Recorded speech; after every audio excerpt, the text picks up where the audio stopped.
Livro de Apocalipse, capítulo 2, versículos de 8 até o versículo de número 11.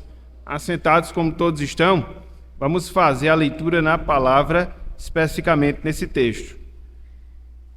Diz o seguinte, Apocalipse 2, 8 até o versículo de número 11.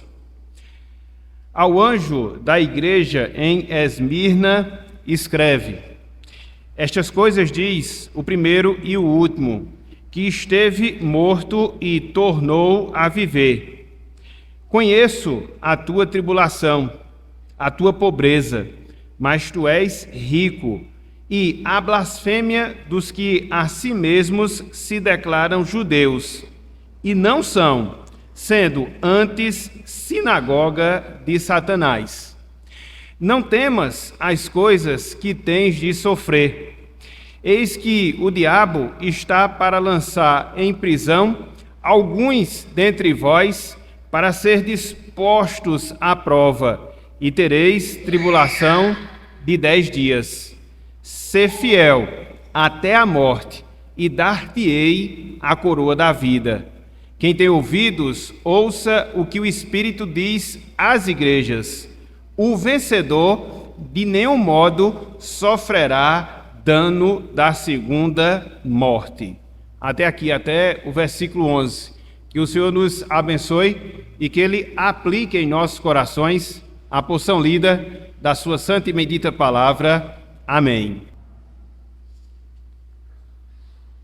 Meus irmãos, minhas irmãs, meus amigos, minhas amigas, geralmente, via de regra, os nomes que nós encontramos na Bíblia Sagrada, nas Escrituras Sagradas, possuem um significado especial que nos dá certo sentido, sobretudo quando é aplicado a circunstâncias, sobretudo quando é aplicado a pessoas.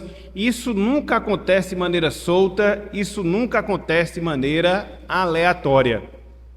Um exemplo disso que nós estamos a falar é o próprio nome do nosso Salvador, o Senhor Jesus Cristo.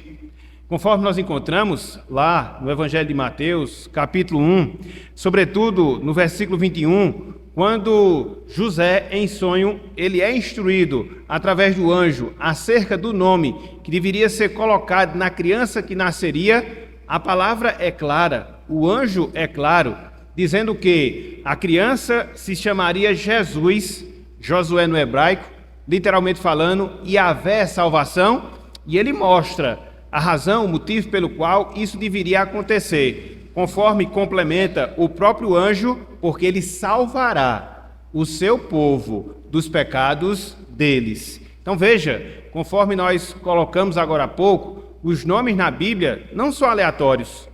Os nomes na Bíblia não são soltos, eles têm um significado, eles têm um sentido diretamente relacionado, repito, a pessoas, a circunstâncias e também a determinados momentos. Por que nós estamos falando isso? Por que nós estamos introduzindo a nossa palavra através dessa argumentação? Porque isso, meus irmãos, isso, meus amigos, que nós estamos falando, tem tudo a ver. Na verdade, está diretamente ligado a esse texto que nós lemos. Apocalipse, capítulo 2, versículos de 8 até o versículo de número 11. Conforme nós temos aqui nesse trecho, Cristo ele está se dirigindo à igreja na cidade de Esmirna. Cristo, ele está se dirigindo à igreja na cidade em Esmirna. A palavra Esmirna, para quem não sabe, vem da palavra mirra, que literalmente falando significa Eva. Mas não qualquer Eva, mas sim uma Eva e uma Eva amarga. Então, infelizmente, essa era a situação. Infelizmente, era essa a condição que vivenciava os irmãos naquela igreja, ou seja, na igreja em Esmirna. Por quê? Porque eles experimentavam a amargura, a dor, o sofrimento, bem como as tribulações pelo fato de serem crentes em Cristo Jesus. Meus irmãos, minhas irmãs, A cidade de Esmirna é a atual cidade Izmir, a terceira cidade da Turquia hoje, conta com aproximadamente 240 a 260 mil habitantes. Nos tempos bíblicos, nos tempos em que foi escrito o livro de Apocalipse, ela era conhecida como a porta da Ásia Menor, a porta gloriosa da Ásia Menor. A cidade de Esmirna, ela disputava, diretamente falando, com a cidade de Éfeso, para saber quem seria a maior da cidade da Ásia, a maior da cidade da Ásia Menor. Era uma cidade antiga, a cidade de Esmirna. Ela foi construída por volta do século X a.C., por volta do século VI a.C., ela foi destruída, completamente destruída, e aí, no século II a.C., ela foi reconstruída e reconstruída completamente. A cidade de Esmirna, ela detinha o título da cidade mais fiel ao Império de Roma. E isso não se dava por acaso, isso não se dava aleatoriamente.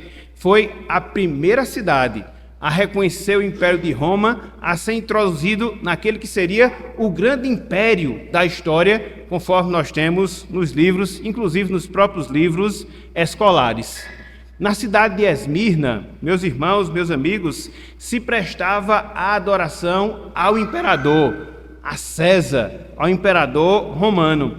Mas não só isso. Lá, na cidade de Esmirna, se prestava culto a outras divindades, a outros deuses. E aqui a gente pode citar Cibele, aqui a gente pode citar Zeus, aqui a gente pode citar Apolo e outros deuses, outras divindades que eram adoradas ali na cidade de Esmirna. Também, na cidade de Esmirna, eram realizados Jogos Olímpicos todos os anos. E aí, aos vencedores se davam coroas de louros, para que assim pudesse representar as suas vitórias, as suas conquistas. E mais, conforme nós temos, na cidade de Esmirna havia uma igreja de Cristo, uma igreja cristã, que quando João recebe a revelação do Apocalipse, ela era liderada, ela era pastoreada por um dos seus discípulos, um dos discípulos do apóstolo João, um homem que se chamava Policarpo. Guarda esse nome. No final, a gente vai voltar a falar um pouco dele. Enfim, a igreja na cidade de Esmirna era uma igreja que sofria. Sofria por causa da pressão do Império Romano, sofria por causa da pressão dos pagãos, sofria por causa da perseguição que era imposta por parte dos judeus, aos quais Cristo aqui chama de sinagoga de Satanás. Então daí, aquilo que nós falamos no início, os nomes na Bíblia, eles não são soltos, os nomes na Bíblia, eles não são aleatórios. No caso de Esmirna, vem de mirra, que significa erva amarga, que era aquilo que vivenciava, que padecia, que sofria os irmãos naquela cidade. Então, hoje, meus irmãos, hoje, meus amigos, nós vamos considerar a segunda carta das igrejas do Apocalipse. Conforme nós falamos, a gente viu há 15 dias a carta que foi dirigida à igreja de Éfeso, e hoje a gente vai trabalhar a carta que é dirigida à igreja em Esmirna. A igreja de Esmirna é exemplar. Juntamente com a igreja de Filadélfia, a gente não vai encontrar nenhum tipo de correção que Cristo faz, nenhum tipo de pecado que Cristo aponta. Das 7, as duas únicas que estão nessa situação são justamente essas igrejas. A igreja de Esmirna e também a igreja de Filadélfia. Então, a gente vai pensar um pouco em algumas verdades, a gente vai pensar um pouco em alguns pontos que nós encontramos nesse texto que está diante de nós, que, repito, é a carta que Cristo dirige à igreja em Esmirna. Então, o título da nossa mensagem na noite de hoje é Igreja de Esmirna, provação ou fidelidade a toda prova. Repetindo, Igreja de Esmirna, fidelidade a toda prova. E aí nós podemos nos perguntar, e aí nós podemos nos indagar, quais são esses pontos? Quais são essas verdades que nos ajudam a entender aquilo que Cristo estava falando para aqueles irmãos, que nos ajuda a entender algumas implicações para nós em nossos dias, enquanto igreja que nós somos. E aí, meus irmãos, e aí, meus amigos, ao olhar para esse trecho, ao olhar para essa passagem, a gente observa 1, 2, 3, 4, 5 verdades que nos são ensinadas aqui nesse trecho, que nos são ensinadas aqui nessa passagem. Em primeiro lugar, meus irmãos, em primeiro lugar, meus amigos, a apresentação de Cristo à igreja em Esmirna. A apresentação de Cristo à igreja em Esmirna. Veja o que nós vemos, veja o que nós encontramos no versículo 8. Apocalipse, capítulo 2, versículo de número 8. Acompanhe conosco, por favor, a leitura neste trecho. Diz o seguinte: ao anjo da igreja em Esmirna escreve: estas coisas diz o primeiro e o último, que esteve morto e tornou a viver. Que esteve morto e tornou a viver. Aqui, meus irmãos, aqui, meus amigos, Cristo, ele se apresenta como soberano à igreja em Esmirna. Essa é a apresentação. Este, vamos assim dizer, é o cartão de visita de Cristo para aquela igreja. De várias formas, como ele podia se apresentar, de várias maneiras através das quais ele podia se revelar, ele faz essa revelação de si mesmo, como o soberano, como aquele que domina, como aquele que governa. Eu não sei se vocês se lembram, mas no capítulo 1, Cristo ele já tinha se apresentado às 7 igrejas dessa mesma forma, dessa mesma maneira. Sem desmarcar, até porque não tem como fazer, mas se você voltar um pouco a sua Bíblia para o capítulo 1, finalzinho do versículo 17, início do versículo 18, você vai perceber que é a forma idêntica que Cristo se apresenta lá e também ele vai se apresentar aqui. Como o quê? Como o soberano. Olha só o que ele fala no finalzinho do versículo 17. Ele diz: não temas, eu sou o primeiro e o último. Início do versículo 18. Aquele que vive estive morto, mas eis que estou vivo pelos séculos dos séculos. É a mesma apresentação, é a mesma designação, na verdade, autodesignação que Cristo ele faz, ele se apresentando e se apresentando como soberano. Soberano em relação ao tempo, soberano em relação à vida de maneira completa, soberano em relação ao tempo, soberano em relação à vida. Por exemplo, Cristo ele se apresenta como soberano em relação ao tempo. É por isso que ele fala: eu sou o primeiro e o último. Eu sou o primeiro e o último. Conforme nós falamos logo na parte introdutória, em Esmirna se realizavam os Jogos Olímpicos. E qual é o objetivo quando você entra numa competição esportiva? É você ser o primeiro, é você alcançar o primeiro lugar. E conforme nós falamos também, a cidade de Esmirna, ela disputava com a cidade de Éfeso para saber qual era a maior cidade da Ásia Menor, a cidade que seria primeira, a cidade que seria principal. Então, dentro desse contexto, Cristo vem e se apresenta mostrando que ele é o primeiro, que ele é o último, que ele está acima de disputas esportivas, que ele está acima de toda e qualquer disputa regional, disputa entre cidades. Então, cada palavra que a gente observa Cristo falando aqui tem justamente essa conotação. Fazia parte da realidade daqueles irmãos e aí facilitava a compreensão que eles tinham daquilo que Cristo viria e queria ensiná-los. Então, no primeiro momento, Cristo ele mostra isso. Eu sou o primeiro, eu sou o último, eu tenho a eternidade nas minhas mãos. Mas não só isso, conforme nós temos aqui na passagem, Cristo ele também se apresenta. Cristo ele se apresenta como soberano, soberano sobre a vida, soberano sobre a morte. É por isso que ele fala que esteve morto e tornou a viver. Que esteve morto e tornou a viver. Conforme nós falamos, a cidade de Esmirna, ela tinha sido construída no século X a.C.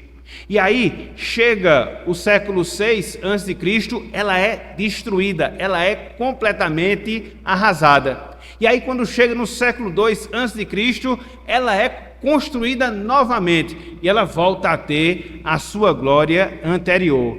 Então, quando Cristo fala isso, tinha tudo a ver com a realidade vivenciada com aqueles irmãos que faziam parte daquela cidade. Contudo aqui, Cristo ele mostra que ele vence a morte, Cristo ele mostra que vive e vive eternamente, Cristo ele mostra que ele é o soberano da vida e da morte. Então, aqui, meus irmãos, aqui, meus amigos, Cristo ele faz essa apresentação de si mesmo. Como quem? Como soberano.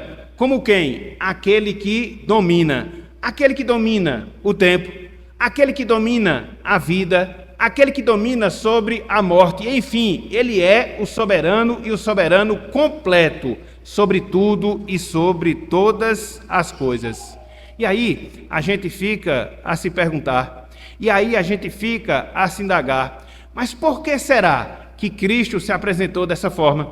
Por que será que ele se apresentou dessa maneira? Por que será que ele se apresenta como soberano? Por uma razão muito simples, por uma razão muito básica. Conforme nós estamos colocando, os irmãos lá na igreja de Esmirna, eles estavam padecendo, eles estavam sofrendo, padecendo perseguição, sofrendo a indiferença por parte das pessoas daquela cidade.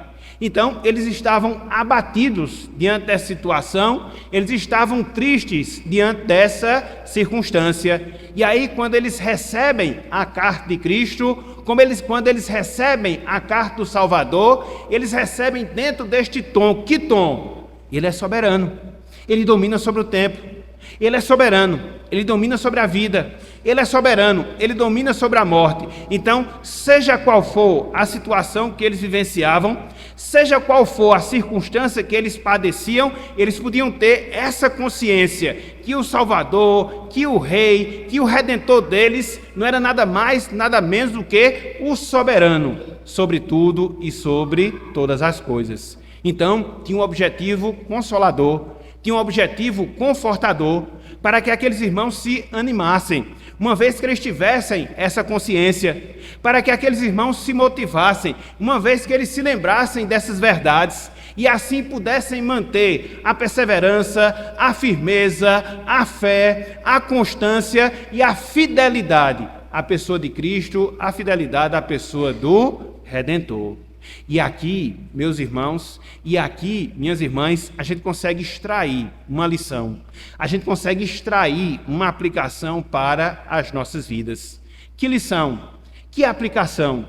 Diante dos sofrimentos que muitas vezes a gente passa, diante das dificuldades que muitas vezes a gente vivencia ao longo da nossa vida, a gente não deve, meus irmãos, a gente não deve, minhas irmãs, atentar para o nosso sofrimento em si, atentar para a nossa dificuldade em si, mas diante de circunstâncias contrárias, diante de circunstâncias adversas, a gente tem que procurar enxergar quem é o nosso Redentor, a gente tem que procurar enxergar quem é o nosso Salvador. Como alguém já dizia, que a grande questão não é nós termos problemas e dificuldades, mas a grande visão é de nós sabermos que os nossos problemas, as nossas dificuldades, as nossas adversidades, as nossas tribulações, elas serão infinitamente menores do que a grandeza do nosso Deus, do que a grandeza do nosso Senhor. Então, que nós não enxerguemos os problemas que nós temos, muito pelo contrário, mas que nós contemplemos a grandeza do nosso Deus, que é poderoso, que é maior, na verdade que é infinitamente poderoso, infinitamente maior que qualquer dificuldade que porventura nós venhamos enfrentar na nossa vida. Então, não olhe para o seu problema, não olhe para a sua dificuldade, mas contemple a grandeza do seu Deus, que é capaz de resolver, que é capaz de reverter, que é capaz de mudar toda e qualquer dificuldade que porventura nós enfrentemos nas nossas vidas. Essa é uma verdade que a gente deve aplicar para os nossos corações. Essa é uma lição que nós devemos aplicar e aplicar para os nossos corações. Não veja seu sofrimento, não veja sua adversidade, não veja a sua dor, mas contemple a grandeza do seu Deus, que é infinitamente maior do que qualquer uma dessas coisas, e vai nos auxiliar, e vai nos ajudar, e vai nos fortalecer, para que assim a gente possa seguir adiante. Então, em primeiro lugar, o que é que nós encontramos aqui nesse texto? A apresentação que Cristo faz à igreja em Esmirna. Mas não só isso. Em segundo lugar, meus irmãos, meus amigos, nós encontramos um segundo ponto, nós encontramos uma segunda verdade diante de nós através desse texto. Se por um lado, conforme nós acabamos de ver, Cristo, ele se apresenta como soberano para a igreja em Esmirna, em segundo lugar, Cristo, ele se identifica com a igreja de Esmirna. A identificação de Cristo com a igreja de Esmirna. Olha só o que nós encontramos no versículo 9. Apocalipse, capítulo 2, versículo número 9. Identificação de Cristo com a igreja de Esmirna. Diz o seguinte, palavras do próprio Senhor. Diz o seguinte, palavras do próprio Salvador, Jesus Cristo. Cristo fala, conheço a tua tribulação, a tua pobreza, mas tu és rico, e a blasfêmia dos que a si mesmos se declaram judeus e não são, sendo antes sinagoga de Satanás. Aqui nesse trecho, meus irmãos, aqui nesse trecho, meus amigos, o que é que nós observamos? Que Cristo, ele está ciente, que Cristo, ele é conhecedor. Ciente e conhecedor de quê? Das dificuldades, dos problemas, das tribulações e das adversidades pelas quais passava a igreja dele lá na cidade de Esmirna. É o resumo que nós encontramos aqui nesse trecho. É o resumo daqui que nós encontramos nessa passagem. A ciência, o conhecimento que Cristo tinha das dificuldades pelas quais passava a igreja na cidade de Esmirna. Observe, meus irmãos, considere, meus amigos, que a soberania de Cristo, conforme nós observamos no ponto anterior, ela não faz com que Cristo se esqueça da dificuldade, dos problemas, das contrariedades do seu povo aqui neste mundo, do seu povo aqui nesta terra. Cristo vive numa condição excelente? Sim.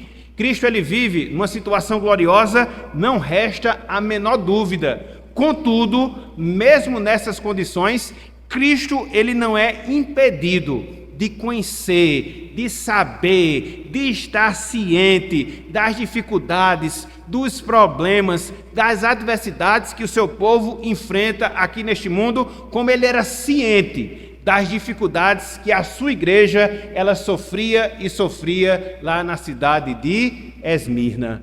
E aí, meus irmãos, e aí, meus amigos, quando a gente olha aqui para esse texto, quando a gente olha aqui para essa passagem, a gente observa que eram pelo menos 3 dificuldades pelas quais aqueles irmãos passavam. 3 problemas que eles vivenciavam, mas eram do conhecimento de Cristo, conforme nós temos aqui nesse trecho. Em primeiro lugar, aqueles irmãos, eles eram atribulados. Em primeiro lugar, aqueles irmãos, eles eram atribulados. É por isso que logo no início do versículo 9, Cristo, ele fala, conheço a tua tribulação.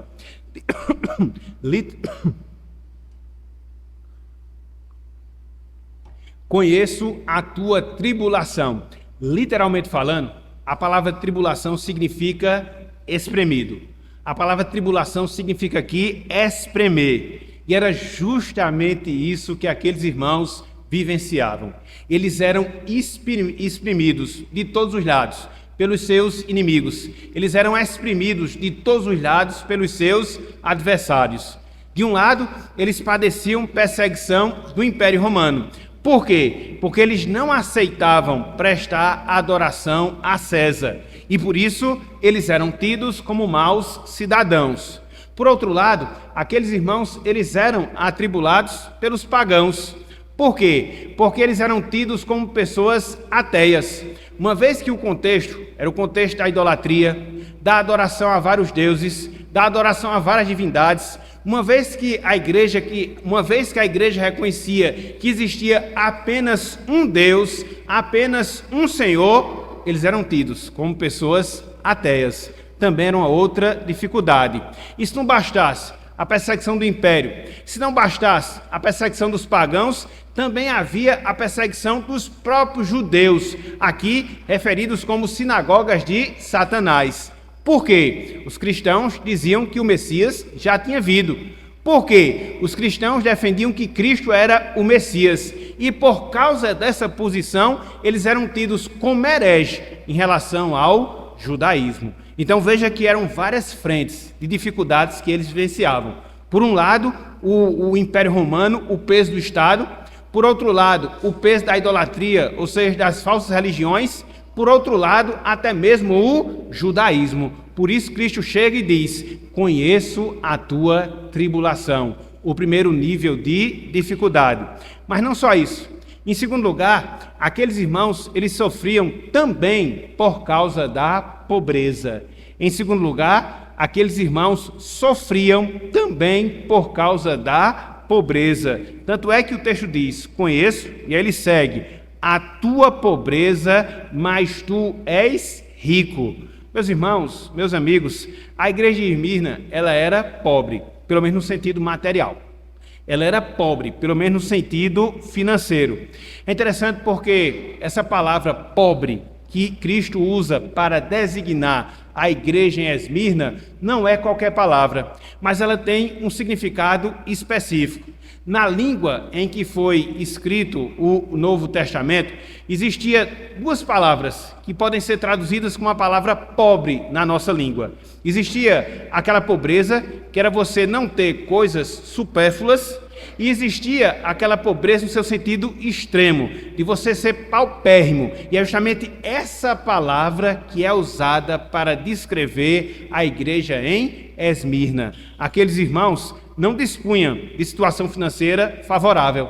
Aqueles irmãos padeciam dificuldade financeira. Aqueles irmãos, eles eram paupérrimos. E isso é uma coisa compreensível, principalmente quando você considera o primeiro século da Igreja de Cristo aqui nesse mundo. Por quê? Quando as pessoas se declaravam cristãs, elas perdiam seu emprego, por isso ficavam pobres. Quando as pessoas se declaravam cristãs, elas tinham seus bens confiscados, por isso elas empobreciam. Quando as pessoas se declaravam cristãs, elas eram impedidas de comercializar, de ter os seus próprios negócios. Então, numa situação como essa, o que é que gerava? Pobreza, pobreza, pobreza, pobreza. Por isso que Cristo chega para a igreja de Esmirna e diz: conheço que tu és pobre, pelo menos no sentido financeiro, pelo menos no sentido material. Então veja, eles eram atribulados pelos vários inimigos do Evangelho, eles eram pobres por causa da circunstância gerada pelo Evangelho e, em terceiro lugar, aqueles irmãos sofriam porque eles eram escarnecidos. Em terceiro lugar, aqueles irmãos sofriam porque eles eram escarnecidos. É por isso que Cristo diz: conheço, pegando o início do verso, e ele prossegue um pouco mais adiante: a blasfêmia dos que a si mesmos se declaram judeus. Aqui Cristo está se referindo aos judaizantes, que existia lá na cidade de Esmirna. E eram muitos, muitos. E é interessante como os judeus, pelo menos dentro daquele contexto, eles tinham uma certa influência na cidade, sobretudo junto ao Império Romano.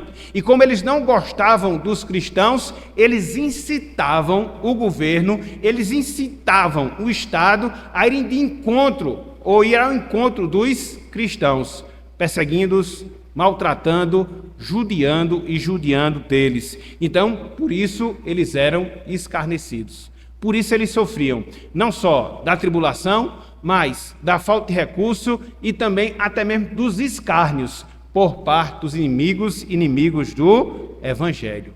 Quando a gente vê, meus irmãos, quando a gente percebe, minhas irmãs, essa situação, a gente vê aqui uma verdade muito clara.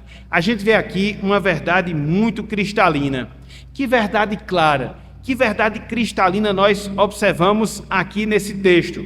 A identificação de Cristo com aqueles irmãos. Porque se nós analisarmos direitinho, esses foram os mesmos sofrimentos pelos quais Cristo passou enquanto esteve aqui neste mundo, enquanto esteve aqui nessa terra. Ele foi escarnecido por parte dos judeus. Ele era pobre porque não tinha onde reclinar a sua cabeça. Ele era atribulado e a sua tribulação ela chegou a um nível tal que ele acabou sendo crucificado no Calvário. Então, quando ele chega para a igreja de Esmirna e ele fala, conheço as tuas dificuldades, ele conhecia não só porque sabia, mas também ele conhecia porque ele vivenciou essas mesmas dificuldades durante o período em que ele esteve aqui conosco, durante o período em que ele esteve aqui neste mundo. Então, até nisso, a gente observa a identificação que Cristo ele tem e tem com a sua igreja. É por isso, meus irmãos, é por isso, minhas irmãs, isso já serve de lição para as nossas vidas, que nós devemos buscar, diante dos sofrimentos pelos quais nós passamos nessa vida, o consolo, o conforto, a satisfação que somente Cristo ele pode nos proporcionar. Porque, como a gente fala na linguagem popular, Cristo ele tem aquilo que nós chamamos de experiência de causa. Ele sofreu, assim como você sofre. Ele padeceu, assim como nós padecemos. Conforme nós observamos, pelo menos dentro desses 3 níveis. Ele foi atribulado, ele foi pobre, ele foi escarnecido. Contudo, ele venceu todas essas adversidades e, por causa disso, ele tem todas as prerrogativas para fazer o quê? Para consolar os nossos corações. Então, quando você for oprimido pelas circunstâncias da vida, quando você for atribulado por causa do Evangelho, quando você for escarnecido por causa de Cristo, volte-se para Ele, conforte-se nele, busque a sua graça, busque a sua alegria, busque o seu conforto, porque, assim como nós, na verdade, muito mais do que nós, Cristo, ele também sofreu. Por isso ele é o nosso sumo sacerdote. Por isso ele nos assiste em nossas fraquezas, por isso ele nos consola em nossos sofrimentos, por isso que ele nos dá paz diante das nossas dificuldades. Então, nos voltemos para esse Jesus Cristo. Então veja, de um lado, nós observamos a apresentação de Cristo em relação àquela igreja. Veja que, por outro lado, a gente observa a identificação que Cristo ele faz em relação à igreja em Esmirna. Mas não só isso, meus irmãos, não só isso, meus amigos, nós observamos também aqui nesse texto o conforto que Cristo ele dirige à igreja em Esmirna. O conforto que Cristo ele dirige para a igreja em Esmirna. Veja aí o que nós encontramos no versículo 10. Apocalipse capítulo 2, versículo 10. Diz o seguinte, a palavra do Senhor. Cristo dizendo para a igreja em Esmirna, abro aspas, não temas as coisas que tens de sofrer. Eis que o diabo está para lançar em prisão alguns dentre vós, para serdes postos à prova, e tereis tribulação de 10 dias. Aqui nesse trecho, Cristo está a confortar. Aqui nesse trecho, Cristo está a consolar a igreja em Esmirna dos sofrimentos futuros pelos quais ela, a igreja em Esmirna, passaria. Se a realidade daqueles irmãos já era uma realidade sofrida, e conforme nós observamos, eles eram escarnecidos, eles eram pobres, eles eram atribulados, o futuro também não guardava coisas positivas, humanamente falando, para aqueles irmãos. E aqui, nesse trecho, aqui no versículo 10, Cristo ele chega a prever a prisão de alguns irmãos, a prisão de alguns cristãos. E olha que antes que essas palavras fossem dirigidas à igreja em Esmirna, já havia tido pelo menos 2 ocasiões onde no total foram mortos naquela cidade, em Esmirna, 1.200 cristãos. Para quem não sabe, a cidade de Esmirna, e você pode ver hoje, porque é do mesmo jeito, ela é circuncidada pelo Monte Pagos. E foi de lá, do Monte Pagos, antes que essas palavras fossem aqui dirigidas, que cerca de 1.200 irmãos, eles foram jogados para baixo, mortos de maneira cruel, mortos de maneira impiedosa, por parte de algumas pessoas naquela cidade. Então já havia passado por essa situação, e aqui Cristo, ele prevê que eles iriam sofrer ainda mais. Eles seriam aprisionados, eles seriam encarcerados, era o sofrimento futuro que estava reservado àqueles irmãos. E diante desse quadro, e diante dessa situação, o que é que Cristo fala? Diante desse quadro, diante dessa situação, quais são as palavras que Cristo dirige àqueles irmãos? Conforme nós temos aqui, no início do versículo 10. Não temas, não temas, não temas, não temas. Então, foi assim que Cristo, ele fortaleceu. Foi assim que Cristo encorajou. Foi assim que Cristo, ele confortou aqueles irmãos. E aqui, meus irmãos, e aqui, minhas irmãs, a gente já encontra um princípio para as nossas vidas. Que princípio? Que por mais que nós sejamos assolados, por mais que nós venhamos a sofrer, por mais que nós sejamos atribulados, Cristo, ele sempre tem uma consolação correspondente para as nossas vidas. Sofremos, é claro, pelo fato de nós sermos cristãos. Somos tratados com indiferença em relação ao mundo. Padecemos adversidades pelo fato do mundo não reconhecer a nossa nova realidade que nós temos em Cristo Jesus. E diante disso, o que é que acontece conosco? Nós somos tratados com indiferença, nós somos escarnecidos, nós somos perseguidos. Talvez, dentro das circunstâncias que nós vivamos em nosso país, a gente não consiga sentir isso de maneira mais intensa. Mas quando você vai para outros lugares, quando você vai para outras regiões, e que tem um conhecimento aqui do Ministério Portas Abertas, sabe disso, você percebe que não é assim em todos os lugares. Os cristãos padecem. Os cristãos sofrem. Contudo, o que nós temos aqui de lição é que, diante dessas situações, diante desses momentos, nós sempre teremos a consolação de Cristo à nossa disposição. É por isso, meus irmãos, é por isso, minhas irmãs, que nós devemos nos apropriar dessa dádiva em relação à nossa vida. Conforme nós falamos, talvez a gente não viva num país onde haja uma perseguição ferrenha contra o Evangelho. Mas você, eu, todos nós sabemos que quando nós procuramos viver a palavra, quer seja em nossa casa, quando nós procuramos testemunhar do Evangelho no nosso trabalho, quando a gente procura seguir o exemplo de Cristo dentro da nossa sociedade, muitas vezes, nós vamos ser tratados com desdém por parte das pessoas. E diante disso, o que nós devemos fazer? Abandonar o caminho do Senhor? E diante disso, o que é que nós devemos fazer? Retroceder na nossa caminhada? Diante disso, o que é que nós devemos fazer? Nos desviar do sofrimento? Não. Nós devemos seguir adiante, mas contar com esse benefício, mas contar com essa dádiva, mas contar com essa bênção em relação às nossas vidas, o conforto que Cristo traz ao nosso coração, fazer com que em nossos ouvidos, fazer com que em nossas mentes ressoem as mesmas palavras que nós temos aqui, que foram dirigidas aos irmãos na igreja em Esmirna. Não temas o que você tem de sofrer. Sigamos adiante, meus irmãos. Sigamos com firmeza, minhas irmãs. E diante dos obstáculos, das adversidades, dos sofrimentos, a gente deve se lembrar da palavra do nosso Salvador. Não temas, não temas, não temas, não temas. Esse é o conforto de Cristo para a igreja lá na cidade de Esmirna. Então veja, você tem a apresentação de Cristo que ele faz à igreja em Esmirna.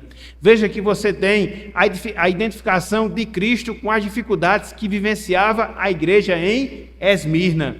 Veja que não só a ciência das dificuldades Cristo ele conforta a igreja em Esmirna. Mas não só isso, meus irmãos, não só isso, meus amigos. Em quarto lugar, Cristo ele exorta a igreja em Esmirna. Em quarto lugar, Cristo ele exorta a igreja em Esmirna. Veja aí, a última frase do versículo 10. A última frase do versículo 10. Pelo menos a parte B do versículo 10. Ele diz: Cristo, ser fiel até a morte. Ser fiel até a morte. Aqui, meus irmãos, aqui, minhas irmãs, Cristo, ele chama a igreja de Esmirna à fidelidade extrema. Cristo, ele chama a igreja em Esmirna à fidelidade. Não qualquer fidelidade, mas a fidelidade extrema.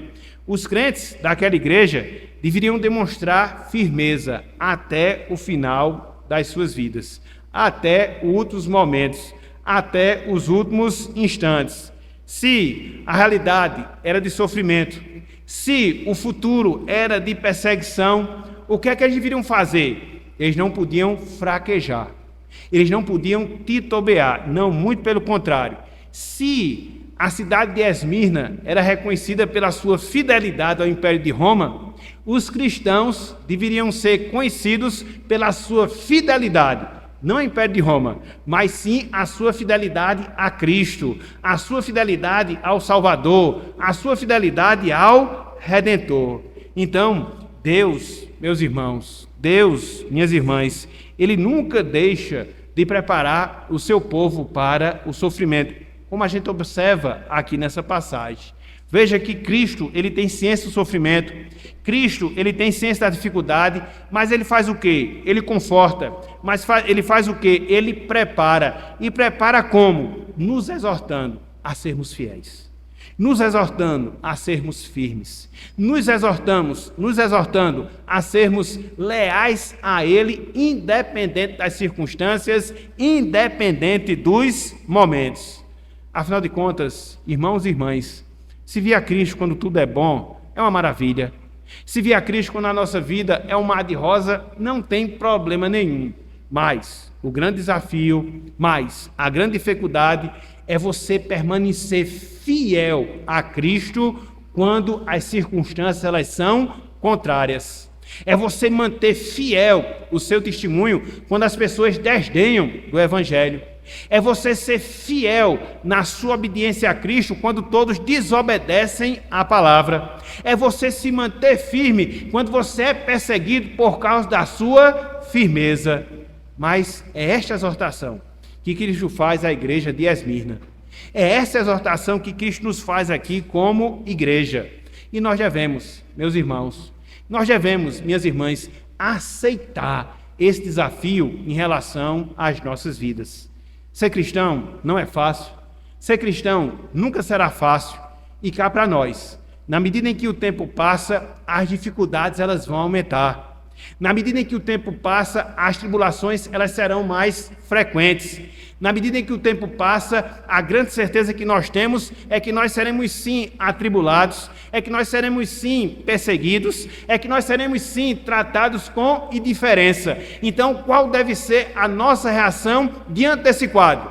Fidelidade, fidelidade, fidelidade. E se tiver de perder o emprego, vou perder. E se tiver de perder meu ciclo de amizade, vou perder. E se tiver de perder meu conforto na vida, vou perder. E se tiver de perder a minha própria vida, vou perder. Porque Cristo disse: ser fiel até a morte. Ser fiel até o último momento. Ser fiel até a última instância. Ser fiel independente das dificuldades. Isso servia para a igreja na cidade de Esmirna há 2000 anos. Isso serve para a igreja de Cristo hoje e servirá no futuro com toda certeza, com toda a convicção. Então, em quarto lugar, o que nós observamos é justamente isso: a exortação de fidelidade, a exortação de firmeza, a exortação de constância que Cristo faz à igreja em Esmirna. E, em quinto e último lugar, o que é que nós observamos aqui nesse trecho? Em quinto lugar, o que é que nós observamos aqui nessa passagem? Se vimos agora há pouco a exortação, Cristo fecha a sua carta àquela igreja dando promessas. As promessas de Cristo para a igreja em Esmirna. As promessas de Cristo para a igreja em Esmirna. Finalzinho mesmo agora do versículo 10 e todo o versículo 11. Olha só o que nos diz aqui esse trecho, olha só o que nos diz aqui essa passagem. Diz o seguinte: ser fiel até a morte, nós vimos, complementa a passagem, e dar-te-ei a coroa da vida. Versículo 11. Quem tem ouvidos, ouça o que o Espírito diz à igreja. O vencedor de nenhum modo sofrerá dano da segunda morte. O vencedor de nenhum modo sofrerá dano da segunda morte. O que é que Cristo está fazendo aqui nesse trecho? O que é que ele está nos ensinando através dessas palavras? Irmãos, irmãs, ele está assegurando a consumação da salvação eterna aos fiéis da igreja em Esmirna. Repetindo, Cristo ele está assegurando a consumação da salvação eterna aos fiéis na igreja da cidade de Esmirna. Estão lembrados que anualmente existiam os Jogos Olímpicos ali na cidade de Esmirna? Havia vencedores. E qual era a premiação que era dada aos vencedores? Não são medalhas, como acontece hoje nos Jogos Olímpicos, mas coroas de louro. Então, essa palavra de Cristo tem muito a ver com a realidade daqueles irmãos. Por quê? Para os vencedores dos Jogos Olímpicos, havia a distribuição de coroas de louro. Mas para aqueles que eram fiéis, para os cristãos que eram fiéis, para os cristãos que eram firmes, até a morte era dado o quê? A coroa da vida. A consumação da salvação, a glorificação final, a consumação da redenção. E uma vez que isso acontecia, eles tinham a garantia. Que garantia? Que eles não sofreriam o dano da segunda morte. Eles podiam até morrer a primeira morte, que era a morte física. Eles poderiam até morrer a morte em virtude da perseguição, mas era o máximo que acontecia com eles dentro daquela circunstância. Porque uma vez que eles fossem fiéis, porque uma vez que eles fossem firmes, porque uma vez que eles não se demovessem do propósito de servir a Cristo, essa era a promessa de Cristo. Eu vou dar a vocês a coroa da vida. Eu vou consumar a salvação de vocês. E jamais as pessoas podem tirar sua vida física. É apenas essa morte que vai se dar com vocês, mas não a morte eterna, que leva à condenação, que leva a um juízo, que leva a um estado de infelicidade eterna. Então, o que nós encontramos aqui nesse trecho, o que nós encontramos aqui nessa passagem, é esse método, meus irmãos, é essa maneira toda especial, minhas irmãs, com a qual Deus ele trata com cada um de nós. No sentido de quê? De nos prometer isso que é verdade, no sentido de quê? De nos prometer isso que é realidade, a nossa salvação, a nossa glorificação, a nossa redenção, para que assim nós nos sintamos estimulados a seguir adiante na nossa caminhada cristã. Às vezes, quando eu penso acerca disso, eu fico chegando à conclusão que é justamente por causa disso que o diabo muitas vezes quer demover da nossa mente essa certeza, que haverá um céu. Que muitas vezes o diabo fica querendo tirar da nossa mente essa certeza, que haverá uma glorificação. Que muitas vezes o diabo procura incutir no nosso coração essa dúvida: será que existe mesmo salvação da alma? Será que existe mesmo presença de Deus? Será que existe mesmo bem-aventurança eterna? Porque se nós não crermos em nada disso, por que será que nós vamos ser zelosos? Por que será que nós vamos ser fiéis? Por que será que nós vamos ser dedicados ao Senhor? Até porque a vida vai acabar aqui mesmo. É por isso, meus irmãos, é por isso, minhas irmãs, que a gente precisa cada vez alimentar a nossa confiança, que a gente precisa cada vez mais alimentar a nossa esperança, que a nossa vida não acaba nesta vida, que existe uma vida por vir, que existe uma eternidade, que existe um estado de bem-aventurança conforme Cristo ele prometeu. Eu vou, mas eu voltarei para que onde eu estiver, vocês também possam estar comigo.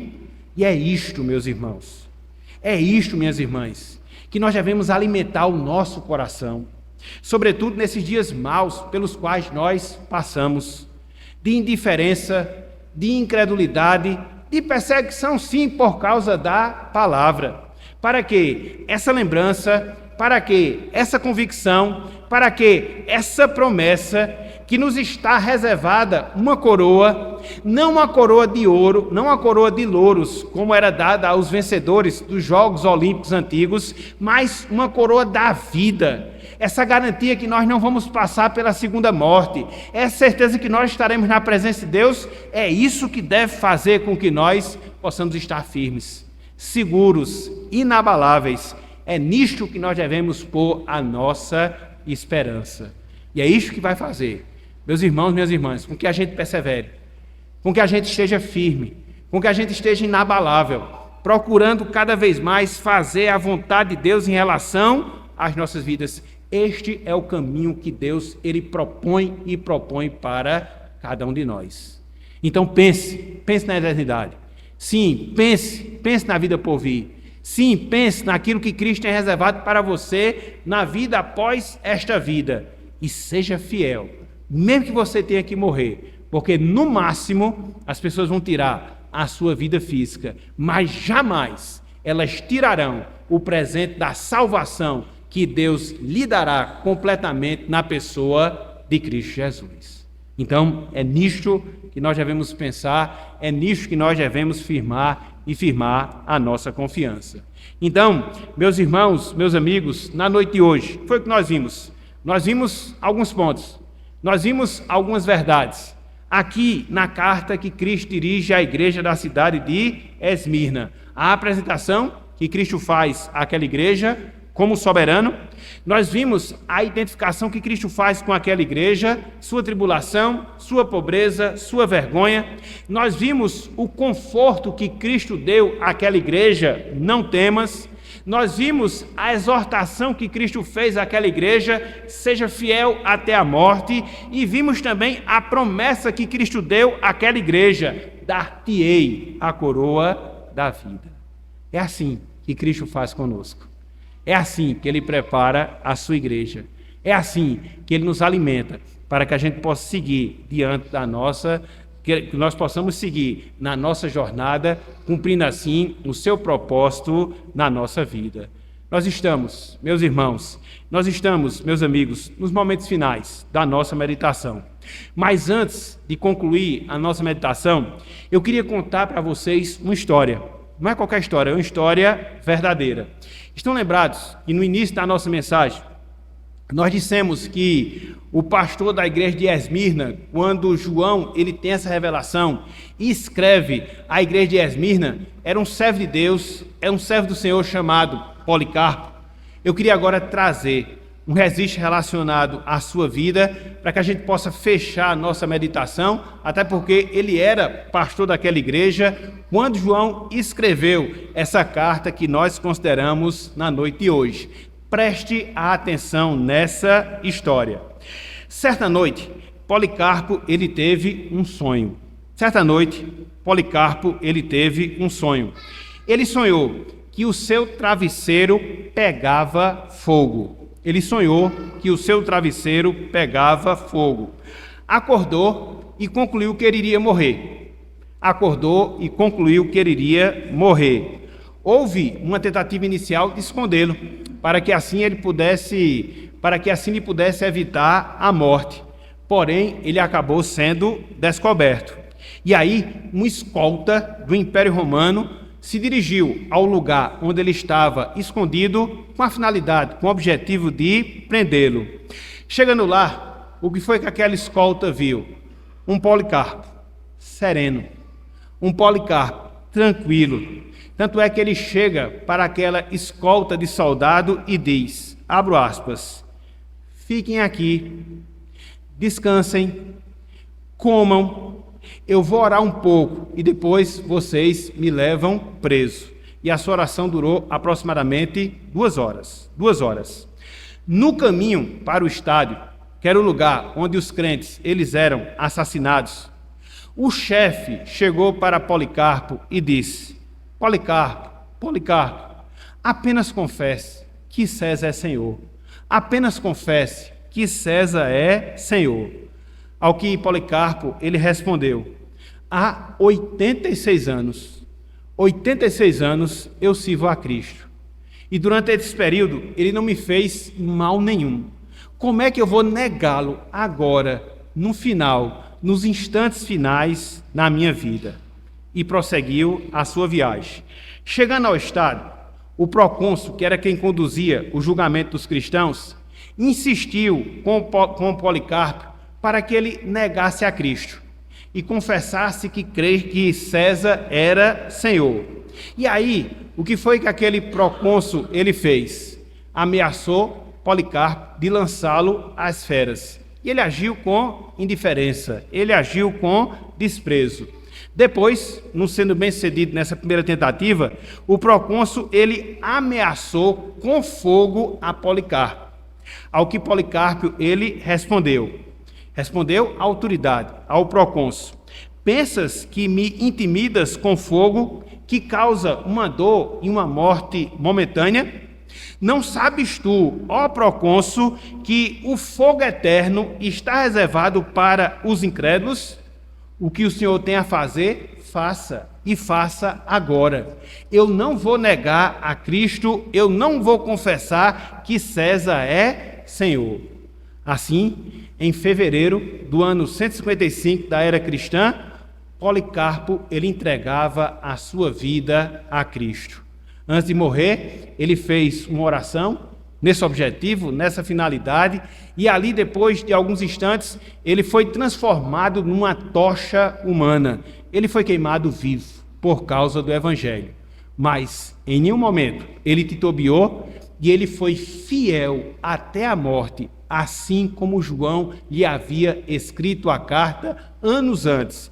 E ele cumpriu aquilo que foi dito em relação à igreja em Esmirna. Ele foi fiel, ele não temeu, ele morreu por causa do Evangelho, mas manteve firme o seu testemunho e não passou pela segunda morte.